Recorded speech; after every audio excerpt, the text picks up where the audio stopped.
অংশগ্রহণ করুন। চলুন আজকের ভিডিওর মাধ্যমে এই সুন্দর উৎসবটিকে আপনাদের সামনে তুলে ধরি। এটি মেদিনীপুর বিদ্যাসাগর হল। এই হলেই অনুষ্ঠিত হচ্ছে মহা উৎসব নবকুঞ্জ। এখন বাজে এই 8টা সাড়ে 8টার মতো।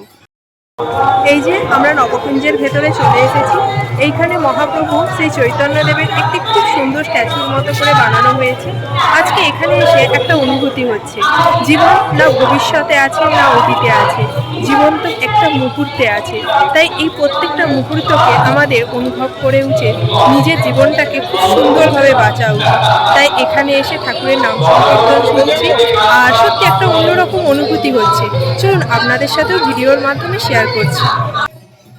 কলিকালে নামরূপে কৃষ্ণের অবতার, নাম হইতেই হয় সর্বজীবের নিস্তার। নাম বিনা কলিকালে নাহি আর ধর্ম, সর্বমন্ত্রসার নামই এই শাস্ত্রমর্ম। কলিবদ্ধ জীবের উদ্ধারের জন্য শ্রীকৃষ্ণ চৈতন্য মহাপ্রভু গোলকে প্রেম ধন হরিনাম সংকীর্তন। হরে কৃষ্ণ কৃষ্ণ কৃষ্ণ হরে হরে, হরে রাম রাম রাম হরে হরে এই মহামন্ত্র প্রদান করেছেন এবং নির্দেশ দিয়েছেন এই দৈব হরিনাম সংকীর্তন সেকেই সর্বসিদ্ধি হইবে সবার। এইখানে বেশ অনেকগুলি কুঞ্জ সাজানো হয়েছে, এক এক কুঞ্জের এক এক রকম নাম, আর সকল জায়গায় হরিনাম সংকীর্তন চলছে। ভগবান সর্বত্রই বিরাজমান, কিন্তু এই স্থানে এসে এক অন্যরকম অনুভূতি হচ্ছে, হরিনামে মাতোয়া হয়ে উঠছি। শ্রীমদ্ ভগবতে বলা হয়েছে, সত্যযুগে ধ্যান, ত্রেতা যুগে যজ্ঞ, দাপর যুগে অর্চন দ্বারা যা লাভ হয়েছে, আর কলিযুগে কেবলমাত্র শ্রীকৃষ্ণ নাম সংকীর্তন দ্বারাই তা লাভ করা হয়ে থাকে। তাই আমাদের সকলের উচিত আমরা যে মিষ্টি মধুর নাম পেয়েছি, কৃষ্ণ নাম, হরি নাম, সেই নামের মাধ্যমেই আমাদের জীবনকে অতিবাহিত করা। এই নবকুঞ্জ মার্চের 3 তারিখ অবধি চলবে, তো আপনারা সকলেই এসে এই নবকুঞ্জে অংশগ্রহণ করতে পারেন। অনুষ্ঠানের সময়সূচি আমাদের ভিডিও ডেসক্রিপশনে রয়েছে, আপনারা সকলে একবার দেখে নেবেন। কলিযুগের আগে মানুষ আর অসুর আলাদা আলাদা দুটি প্রাণী ছিল। কলিযুগে অসুর আলাদা না থাকলেও একই মানুষের ভিতরে অসুর ভাব রয়ে গেছে। নাম জপ ও কীর্তন মানুষের অসুর ভাব দমন করে, মনুষ্যত্বের দিকে এগিয়ে নিয়ে যায়। এইখানে প্রায় 9টি কুঞ্জ ছিল, আর এখন যে কুঞ্জটি দেখছেন এইটি মেন কুঞ্জ।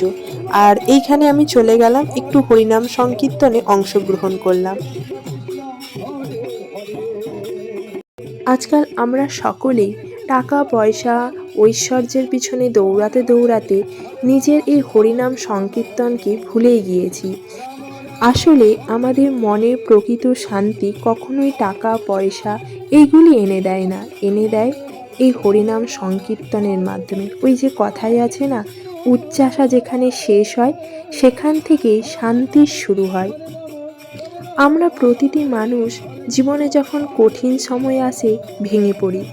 আসলে কঠিন সময় আসবেই এবং চলেও যাবে, তাদের দ্বারা প্রবাহিত না হয়ে সহ্য করতে শেখা উচিত।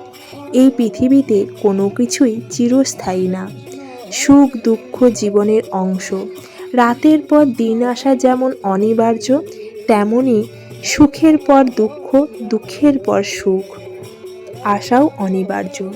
সুখ তো এক উপহার যা দুঃখের সাথে লড়াই করে জিততে হয়, আর লড়াই করা মানুষের ধর্ম। তুমি সত্যের সাথে দুঃখের বিরুদ্ধে লড়াই করো, দেখবে জয় তোমারই হবে। পৃথিবীর সবথেকে মূল্যবান সম্পদ হচ্ছে সুখ, যার ক্রেতা সবাই, কিন্তু বিক্রেতা শুধু ভগবান।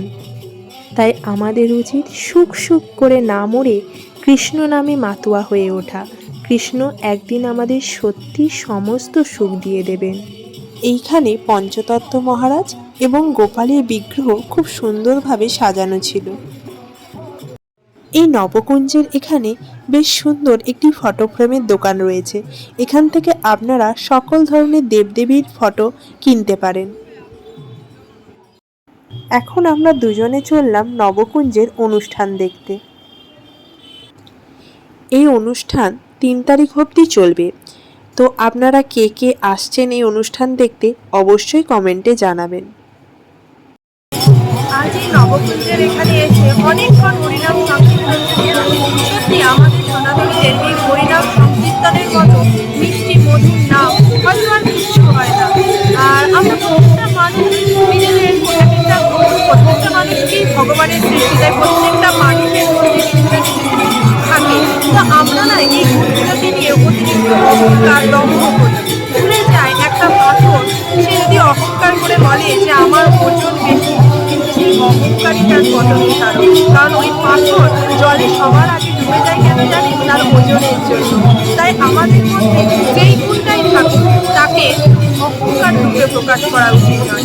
আমার মধ্যে কিছু গুণ আছে, অপরের মধ্যে আরও গুণ আছে, তাই আমাদের নিজের অহংকারকে পরিত্যাগ করা। আজকের ভিডিওটি এইখানেই শেষ করছি। শ্রীকৃষ্ণের আশীর্বাদে আপনারা সকলে খুব খুব খুব ভালো থাকুন। আর আপনারা সকলে কিন্তু একবার এই জায়গায় এসে ভিজিট করে যাবেন। আর আমার ভিডিওটি যদি ভালো লাগে অবশ্যই ভিডিওটিতে লাইক, শেয়ার, কমেন্ট করবেন। আর আমার চ্যানেলটিকে সাবস্ক্রাইব করতে ভুলবেন না। ধন্যবাদ।